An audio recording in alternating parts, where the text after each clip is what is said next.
This is KTVO's Good Morning Heartland.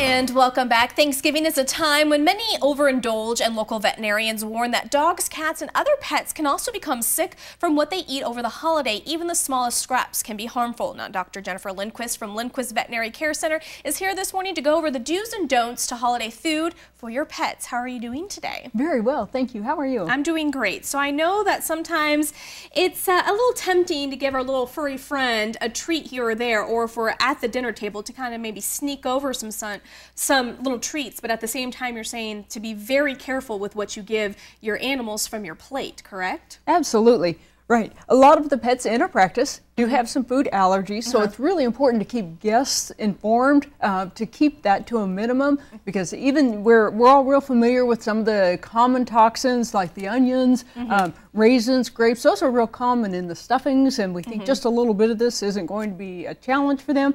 But less commonly, folks don't necessarily know that even just chicken, turkey, some of the basics are very common allergies in our pets that can cause real sensitivities and problems with their digestive systems.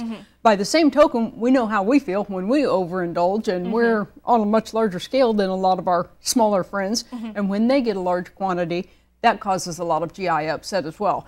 As a minimum, you might be looking at the GI upset as in vomiting or diarrhea, but in worst case scenarios, toxicities can build up to certain spices. They don't tolerate the high sensitivities to the spices that we use a lot at the Thanksgiving meals. Right. So of course we know the big no's like onion, chocolate, even I mean some animals have even gotten into gum. What are some things that are safe that we can give our pets, you know, as a little extra holiday treat? Right. If you're going to give them a little something off the table, try to stick with the vegetables portions of that, the carrots, a little bit of sweet potato. Try to avoid the part that's all candied with that, because the sugar's in that. Again, that's why I brought this up here. The xylitol has recently been a lot of exposure with that, since that is an artificial sweetener. That's actually the #1 ingredient in some of the gums. But the reduced fat peanut butters and different things have a lot of xylitol in that, which can build up very quickly in dogs and cause some very toxic signs for that.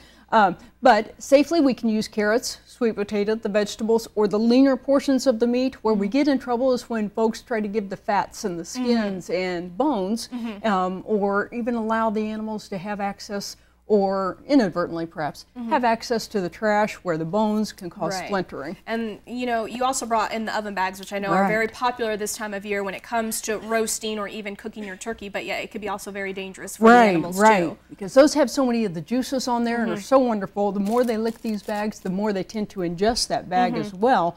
And then that leads to a foreign body surgery, which is very serious, very complicated for the dog or the cat that tries to take that in. So we do want to watch it, try to make sure you secure your garbage away from them. The other aspect of the garbage that we wanted to bring up, this is a real situation this time of year, is rancid food for the dogs. You know, when the trash house has been sitting there for a few hours, that definitely causes a garbage gut and causes the stomach to expand and can cut off the blood supply to the stomach and cause tissue damage in the stomach. So we definitely want to make sure that we keep that bagged up, keep that totally away from the pets, so even after hours when the partying is over, they're not getting into mischief there and causing them some real challenges. All right, and finally, really quickly, because we are running out of time, just a tip to keep in mind is to don't forget to take your dog out for a walk after a big meal. Not only can it help you, but the animal itself, right? And beforehand, there's going to be a lot of guests coming and going. If you could exercise your dog before everybody gets there, try to burn off some of that excess energy, because this is going to be a really stressful, really busy time to have all these kids, family, guests coming and going. If we could get some of that extra stress and energy burnt off, that would be great. And a very attention-distractive toy like this that they have to spend a lot of time licking and chewing. And if your pet is stressed by guests, please contain them elsewhere, like maybe in a back bedroom where they've got something wonderful to do rather than having to deal with all these folks. And be real cautious that they don't get out and get away so that you don't have to spend Black Friday looking for your dog. All right, perfect. So what we'll do is we'll post all these tips and the do's and don'ts to our website at ktvo.com, and we'll link up your information if they have any questions or concerns, or, you know, hopefully no emergencies, but in case of an emergency as well. Thank you so much. Thank you. And we'll be right back.